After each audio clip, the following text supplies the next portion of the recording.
Religious communities, especially the nonconformists, were instrumental in the abolition of slavery in the British Empire. Quakers led the way, having established the first anti-slavery committees and delivered the first abolition petition to the House of Commons in 1783. John Wesley, the leader of the 18th century Methodist revival, was also an abolitionist. Most petitions that were presented to the House of Commons before 1834 were lost in the fire at Parliament that year. However, recently I have found 4 of these original documents that were filed with the Lords Papers for reasons that are unclear.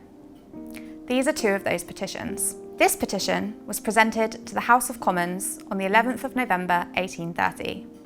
It has 29 signatures from members of a society and congregation of Wesleyan Methodists, worshipping at Upper Heaton Chapel in the county of York.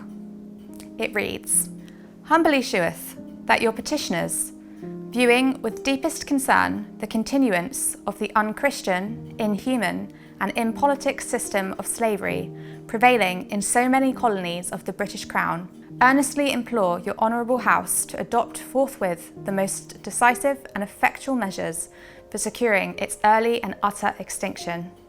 The second petition is from a dissenting chapel in Broadoak, Chiddingly, Sussex.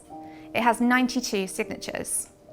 The exact date it was presented to the Commons isn't certain, but the petition itself is dated the 15th of November, 1830.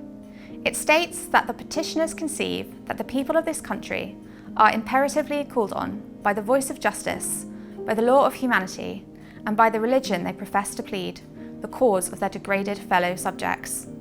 It ends by asking the Commons to restore at the earliest possible day the slaves to the possession of their natural rights, and especially to place the offspring of this degraded race on all equal footing with infants born in this island.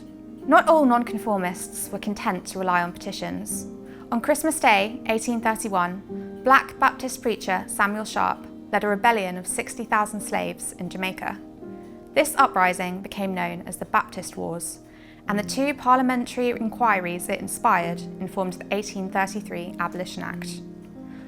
While the abolitionist cause owed its eventual success to a variety of factors, including changing economic circumstances and the promise of compensation for slave owners, the moral argument advanced by our petitioners and others was key.